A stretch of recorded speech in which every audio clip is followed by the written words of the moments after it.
Hello everyone, this is Tea Drop and I'm doing something a little different. I decided for these speed paints, if I'm able to do this, I will give a little bit of a commentary during the speed paint process. I have not done this before. I haven't even posted a ramble video in a very long time, so I hope that you enjoy this and you find it entertaining. So here we go. Okay, so I don't usually show how I get to the initial construction of the faces and the poses because it's very messy and very sketchy and a little bit embarrassing. I know that I probably shouldn't worry about that very much, but it's just embarrassing how many construction lines I have to use just to get to the initial line work that you see. And I feel probably shouldn't be embarrassing, but it is. It looks like an utter mess, and I just love when the lines are more clean before I show it to anyone.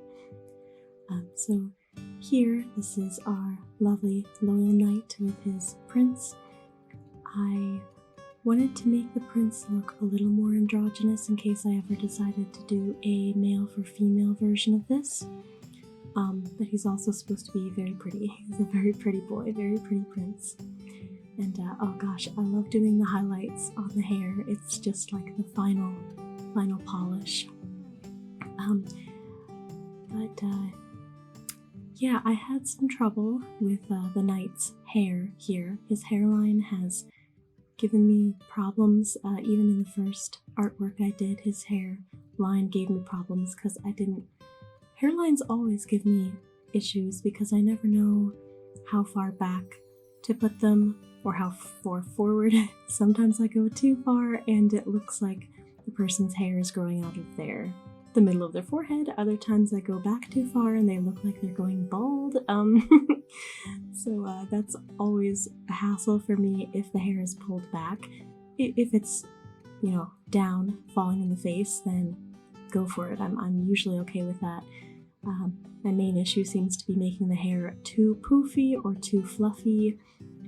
I know it's a sort of anime, cartoony style that I use, but still. I'm just watching this, and I just discovered that I had this built-in time-lapse this year, so it's very exciting just to sit back and watch. I had this chain link tool that I use, brush tool that I used for the chainmail here. I might have gone a bit too thick with it now that I'm looking at it. Maybe I should have made the brush a little thinner, but it's too late now. The video is published and scheduled and waiting for upload. I absolutely love flower crowns and flowers in the hair. I know that was a very 2010s Instagram, Tumblr type of thing. Oh, they're so in love. I was very, very proud of that one. But I do love flowers and flower crowns, and I thought it would be criminal not to have them go to an open air market and not get some kind of adornments in their hair. Alright, now, this right here, I pushed myself to do a second artwork. I could have just, I guess I could have just left the screen blank, but I really, really wanted to go the extra mile. A lot of people have been asking for a second part, and I decided with the second character, which you will hear, I wanted to do a second artwork because we have to. Oh, I kind of liked the first hair I had going on for him. I did have a lot of issues with Knight Gideon. I was trying to, oh, there, they popped up for color reference. Knight Gideon was a challenge. I think I was trying to find a balance between, oh, he's the bad guy, but, he's just a normal looking dude. And I actually don't hate this right now. This facial structure and the brows, I ended up hating this. You'll see in just a split second. I changed the hair, changed everything. And like right here, I'm redoing the line work, and this is not the stage where you want to redo line work. I had already put down the skin tones and everything, and I had to go back and redo the line work because I was not happy with the hair. Getting that area around the lips was difficult with his beard. I am still very new to facial hair. But yeah, I scaled his hair back a little bit because I had thought about making it all like crazy and curly and poofy. And I went for a more generic kind of look. I figured the facial hair would make up for the lack of curls and poofs that I initially put in there. I wanted him to look a little more generic, I guess. This right here is what I usually would call one of the ugliest stages, when it's very flat or very in between highlights and shadows. When there's just a little bit, it just looks so ugly and unfinished, but it's all worth it because then of course the finishing polish of the highlights, that's just beautiful. And yeah, I had trouble with Night Gideon, so the hair color as well, because I didn't want it to be too generic muddy brown, but I didn't want it to be too red either, because Adam's hair is reddish blondish. So I'm happy with what I settled on here.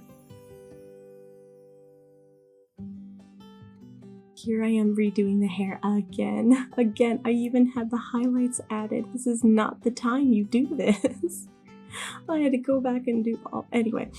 I don't know, I kind of liked how it was before. I don't know, I put so much time into this when I probably didn't have to. I probably could have made him look a lot more generic and just been happier with the hair, but you look at all this work I'm doing just because I didn't like how the hair was. I think it was fine now, looking back, but whatever. I'm trying to remember what I was saying. I was talking about highlights or something. Can't remember.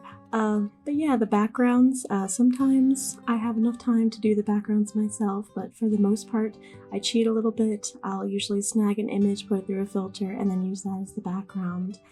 I feel a little bit scummy doing that. I wish I didn't have to do that, but I just have so little time. The fact that I can do the artwork that I do on top of... Oh, that's right, I forgot that I needed to put flowers in Adam's hair, so I had to run back and do that. But there they are. The video is coming out in a couple days, or I guess next week. And that was my speed paint of all the artwork for the upcoming night video. But what I was saying was that I have a lot of responsibilities on my plate right now. I'm not going to go into it. I try to keep my private life private, but I do have a lot of responsibilities that are a daily drain, just like many people. And so I'm just incredibly blessed to have the time that I do to even do the artwork, as well as the writing and the editing and everything. The only thing I'm not doing is recording, and even then I try to record for my own separate little ASMR channel. It's so tiny and so not where my priorities are, but it does exist. It does exist. So it is a blessing that I have enough of a support system to where I even have enough time to do this. So all that rambling to say, thank you for watching this video. I am rambling a little bit to stretch it out to 8 minutes so I can maybe monetize. Granted that the music isn't somehow stricken for copyright, even though I'm using a copyright-free website. Anyway, I hope you enjoyed this. Thank you for tolerating my rambling, and come back soon to see the night video. Thank you.